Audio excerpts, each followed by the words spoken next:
하나님 말씀 구약성경 시편 44편 17절에서 22절 말씀 되겠습니다. 시편 44편 17절로 22절 말씀 제가 봉독하겠습니다. 이 모든 일이 우리에게 임하였으나 우리가 주를 잊지 아니하며 주의 언약을 어기지 아니하였나이다.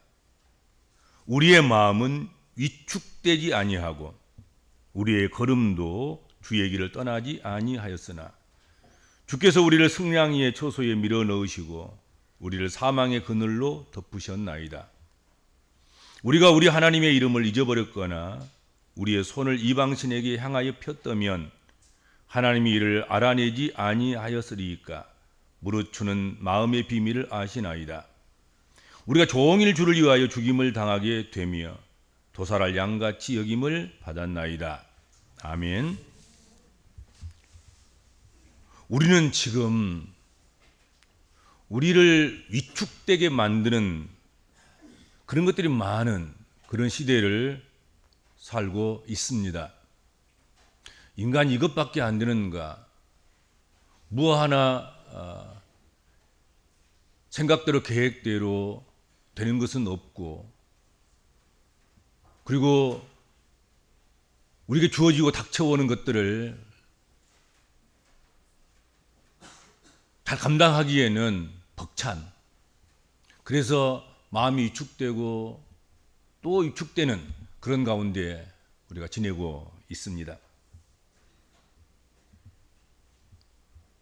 그런데 우리들은 말할 것도 없고 우리 다음 세대에는 더욱 위축될 것들이 많고 위축이 높아지는 그런 세대가 아닐까, 그런 생각을 해보면서 참 기도가 많이 필요하구나, 저들을 위해서 우리가 영적으로 닦아야 할 터가 필요하겠구나, 그런 생각을 해봅니다. 문제는 우리가 위축이 되면 위축이 될수록, 위축의 수위가 높아질수록 삶의 만족도는 현저히 낮아진다는 사실입니다. 위축되면 행복하질 않아요. 위축되면 마음이 기쁘질 않아요. 위축되면 불평이 많아져요. 그래서 나쁜 결과를 초래하게 됩니다.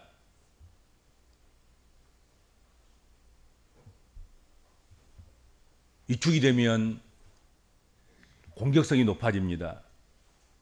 그래서 사회가 위축될 사회일수록, 심령들이 위축되면 위축될수록 폭력적인 일들, 공동체에서 일어나지 않아야 될 그런 무서운 일들, 무차별적인 공격이라든지 묻지마 폭행이라든지 폭력이라든지 이런 것들이 벌어지게 되고,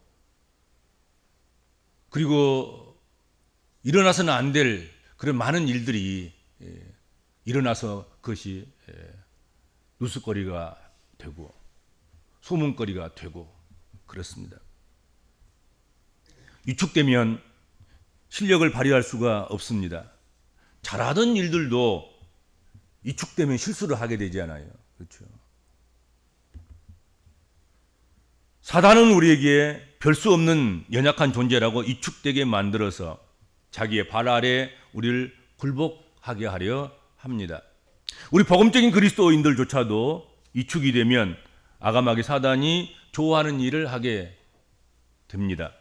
그래서 하나님께로부터 받을 상을 잃게 만드는 것이죠. 그러므로 어떠한 일이 있을지라도, 어떤 시대를 만날지라도, 어떤 상황 속에 있을지라도 절대로 돼서는 안 될 것, 위축되지 않아야 한다 하는 것입니다. 히브리서 10장 35절에 그러므로 너희 담대함을 버리지 말라, 이것이 큰 상을 얻게 하느니라 말씀했습니다. 위축이 되면 담대함을 잃게 되고, 담대함을 잃으면 상을 잃게 되는 것입니다. 담대함을 잃지 않고 위축되지 않고 그렇게 살아가게 되면 상을 얻는다 말씀하십니다. 위축이 낮아질수록 만족도는 점점 높아져 가는 것입니다. 당당하고 담대하고 자신감 있고 그렇게 살아갈 때 만족도가 높아지는 거예요. 반대로 공격성은 현저히 낮아지는 것입니다. 위축이 안 되니까 감사하고 만족하고, 그러니까 공격할 이유가 없는 거예요. 달라면 주고 배려하고 또 심지어 용서까지도 하기도 하고 그렇게 되는 것이죠. 오늘 본문 말씀 18절 말씀에 우리의 마음은 위축되지 아니하고 그런 부분이 있습니다. 그렇죠? 오늘 그 부분이 키워드고 또 오늘 설교의 이미지를 가지고 오는 그런 중요한 포인트가 되겠습니다. 이것을 중점으로 해서 말씀을 나누기로 하겠습니다. 오늘 본문의 시대 상황도 우리의 시대와 똑같이 이전 시대와 비교해서 위축될 것이 너무 많은, 위축될 수밖에 없는 상황 속에 놓여 있었다 하는 것이죠. 당시 대부분의 사람들은 의기소침하고 위축되어서 길을 펴지 못할 그런 지경에 빠져 있습니다. 17절 한번 보세요. 그것이 확연히 증거가 되고 있습니다. 이 모든 일이 우리에게 임하였으나, 이 모든 일, 과연 시편 기자와 그 민족인 이스라엘 백성들에게 임한 그 모든 일이라는 게 무엇입니까? 그것을 한마디로 표현한다면 고난일 것입니다. 환난일 것입니다. 시련일 것입니다. 시편 44장 한번 펴놓고 보세요. 9절에 우리를 버려 욕을 당하게 하시고 11절에 주께서 우리를 잡아먹힐 양처럼 넘겨주시고 흩으셨나이다.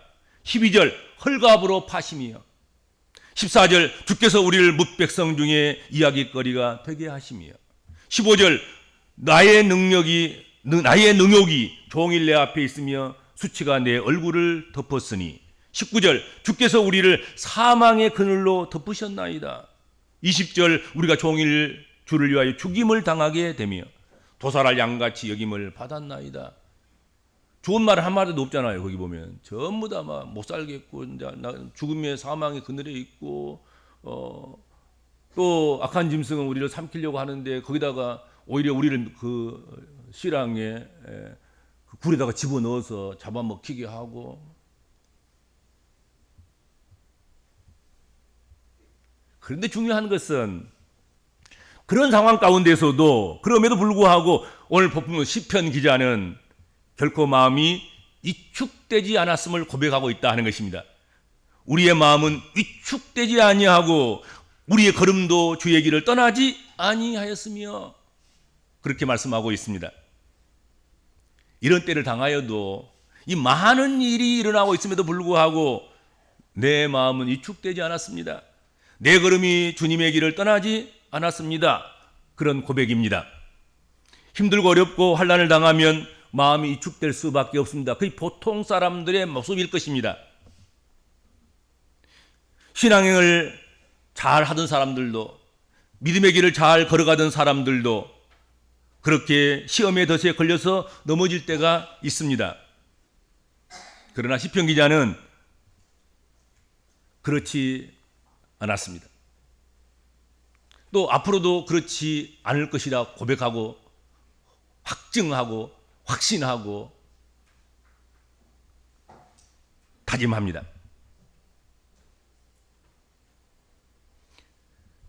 이럴 때일수록 더욱 영적으로 신앙적으로 마음이 위축되지 않아야 한다는 그것을 알고 있는 것입니다. 우리가 위축될 일을 무수히 만나고 그런 가운데 있으면서도 불구하고 위축되지 않는 삶을 살아간다는 것, 그것은 그에게는 특별한 은혜가 있기 때문에 그렇습니다. 특별한 것이 있기 때문에 그게 가능한 것입니다. 위축되다는 이 말, 원어상으로 움찔하여 뒷걸음질 치며 마치 주랭랑을 치는 모습을 담아내는 그런 용어라고 이야기할 수 있겠습니다. 움찔해서 한 걸음 두 걸음 뒷걸음을 치면서 어떻든 기회를 봐서 주랭랑을 치려고 하는, 도망가려고 하는 그런 모습을 담아내는 말, 그 말이 위축이란 말이죠. 위축된다. 개역 성경에는 우리가 지난 이 개역 개정 이전에 우리가 보았던 성경에는, 개역 성경에는 이 위축되다는 이 말을 퇴축되다, 퇴축하다 그런 말로 번역했습니다. 물러나서 웅크리고 있다 그런 뜻이죠. 물러날 때 웅크릴 축 그러죠. 물러나서 웅크리고 있는 것이죠. 그것이 위축되는 것입니다. 퇴축되는 것입니다.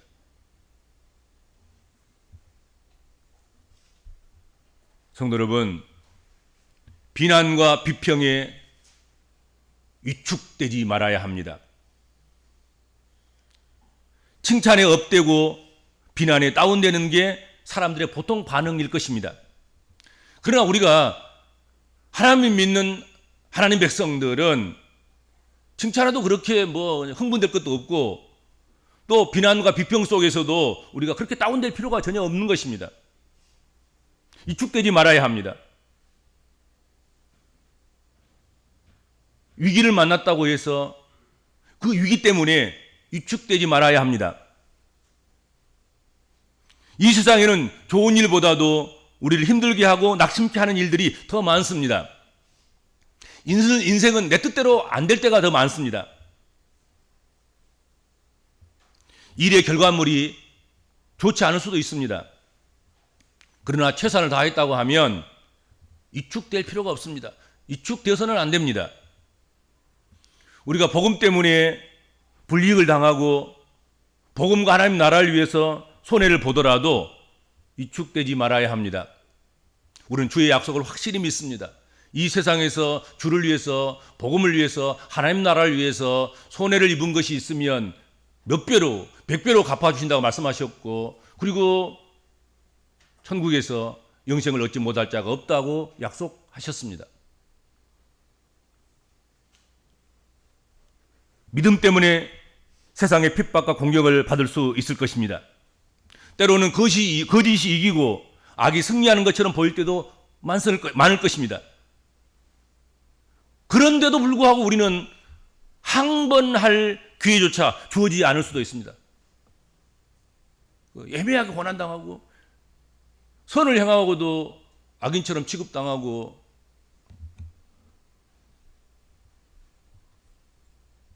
거짓이 승리하는 것처럼 느껴지는 그런 가운데서도 우리가 항번하고 우리가 변명하려고 해도 변명의 기회조차 주어지지 않을 그럴 때도 있습니다. 하나님께서 맡기신 사명과 우리 앞에 주어진 일이 장애 앞에서 가로막힐 때, 그때도 결코 위축되지 말아야 합니다. 무슨 일을 만날지라도 위축되는 일은 없어야 합니다. 하나님은 모든 상황을 아시기 때문이다 하는 것이죠. 그러니까 위축당할 필요가 없어요. 그렇죠? 실수도 할 수 있고 실패도 할 수 있고 어려움을 겪을 수도 있고 진실이 안 통할 수도 있고 그런 상황이 우리에게 주어질 수도 있겠지만, 하나님은 그 모든 상황 속에서 함께 하시고 그 모든 상황을 읽고 계시고 알고 계신다. 그러니 위축당할 이유가 없다 하는 것이죠. 실수 좀 했다고 위축되지 않아야 합니다. 실수하지 않는 사람이 어디 있겠습니까? 사무엘하 6장에 보면 다윗의 큰 실수가 나오지요. 아미나답의 집에서 하나님의 언약궤를 수로에 싣고 나오는 일들 때문에 우사가 죽습니다. 그래서 그 법궤를 다윗성으로 옮기지 못하고 임시로 오베드돔의 집에다가 맡기지 않아요. 3개월 동안 있다가 다시 언약궤를 다윗성으로 옮기는 일을 보면 위축됨이 없어요. 그때는 잘 몰라서 그랬으니까. 실수하고 난 다음에 언약궤를 옮기는 예를 찾아보고 고소 고문, 전통, 이전에 했던 사례들, 그것도 뭐 오늘날 법으로 한다면 판결문을 다 들춰보는 거잖아요. 물어보기도 하고 문서를 살펴보기도 하기도 하고 묻혀져 있던 고문서도 찾아보기도 하고 그렇게 한 거죠. 그래가지고 아주 두 번째 옮길 때는 신중함과 기쁨의 모습으로 언약궤를 옮깁니다. 잘 옮긴 것이죠. 여러분, 한 번 실수는 하나님을 더 잘 섬기게 하는, 또 하나님을 바르게 더 잘 섬기는 그런 일로 바꿔질 수도 있고, 또 그렇게 인도한다는 사실을 우리는 잊어서는 안 됩니다. 그렇죠? 실수할 수 있는 거죠. 실수를 통해서 깨닫고 바른 길을 배우고 온전한 길을 찾아서 더 나은 길로 인도함을 받아서 그렇게 나가면 될 것입니다. 근데 위축되면 둘째 일을 못하는 것이에요. 다음 일을 못하는 거잖아요. 다음 일을 안 하려고 한단 말이죠. 그렇잖아요. 그렇게 되면 안 됩니다. 가룟 유다는 예수 그리스도를 판 실수로 인해서 이축되었습니다. 그는 죽음을 선택하고 말았습니다. 실수는 가룟 유다만 한 것이 아니잖아요. 다른 모든 제자들도 예수님의 고난 앞에서 제 역할을 제대로 하지 못했습니다. 모두가 다 실수한 것입니다. 가룟 유다 외에 11 제자들도 다 실수한 것입니다. 예수가 십자가에 못 박힐 때 그 십자가 아래에 아무도 없었습니다. 여인들만 몇 사람 울고 있었을 뿐입니다.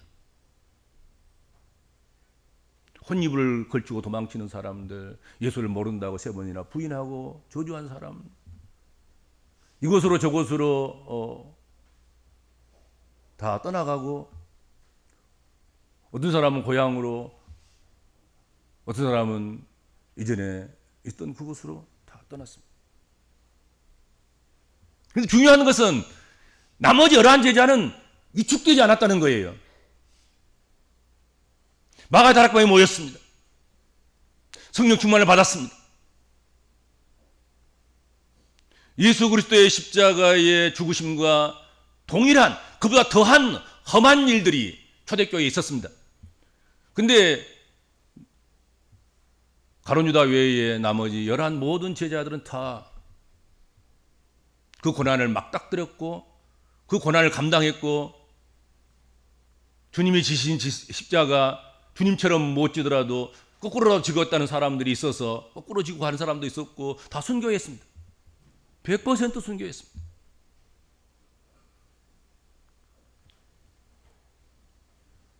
실수했다고 위축되지 않기를 바랍니다. 시편 기자가 위축되지 않을 수 있었던 이유가 무엇이었습니까?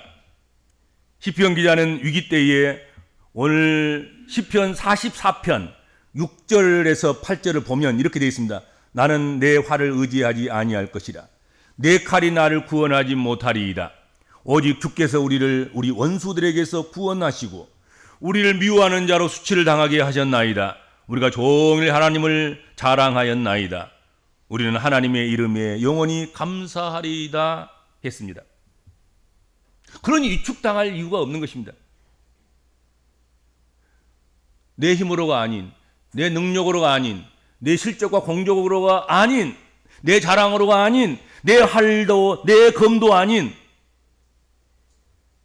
내 칼이 나를 구원한 것도 아니고 내 활이 나를 구원한 것도 아니고, 내가 그러므로 활을 의지하거나 칼을 의지하는 것이 아니라 오직 주께서 우리 원수들에게서 구원하시고 우리를 미워하는 자로 하여금 수치를 스스로 당하게 하시는 주님이시니 우리가 당연히 주님만 의지하고 주님을 자랑하고 주님의 이름만 영원히 감사하게 된다. 그러니 잘하는 것도 그렇게 흥분할 것도 없고 잘못한 것들도 그렇게 위축당할 이유도 없고, 그래서 위축당할 일이 없다. 위축당할 필요가 없다 하는 것이죠. 내 인생의 생사화복이 하나님께 달려 있으니 하나님을 의지하여 인생의 길을 달려가면 되는 것이기 때문이라는 것이죠. 그렇죠? 그런 위축당할 필요가 없어요. 어깨 좀 펴세요. 허리 좀 펴시고. 위축당할 필요가 없어. 크고 센 것에 너무 위축당할 필요가 없어요. 지혜 있고 능력 있음에 위축당할 필요가 없어요. 위축당하지 말라 그러잖아요. 그것이 너의 힘이 아니고 네가 의지할 바가 아니다 하는 것입니다. 그렇다고 해서 뭐 그냥 조심성도 없이 아무런 생각도 없이 마구잡이로 대충 그렇게 하라는 얘기는 아니죠. 조심은 하되 위축될 필요는 없다는 얘기지.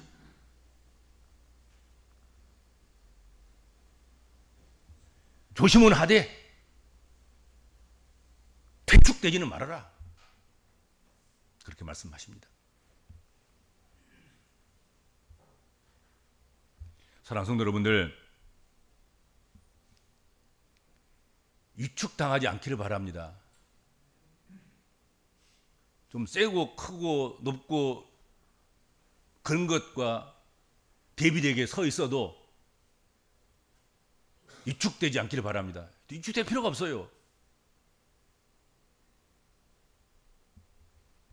위축당해서 삶의 만족도를 떨어뜨리고 괜시리 공격적이 되어서 더 나쁜 상황을 만들어가는 그런 사람이 되서는 안 될 것입니다. 위축되면 자기가 불행하지 않아요. 자기가 공격적이 돼서 안 저질 일도 저질러서 오히려 죄값이 더 많아지고 더 커지고 그래서 더 불행하게 된다 하는 것이죠. 오히려 위축될 수밖에 없는 상황에 빠졌을 때 더욱 하나님을 의지하고 하나님께 소망을 둠으로 인해서 위축이 낮아지도록 해서 삶의 만족도를 키우고 높이는 그런 성도 여러분 되시기 바랍니다. 반드시 하나님이 도우시리라 믿습니다.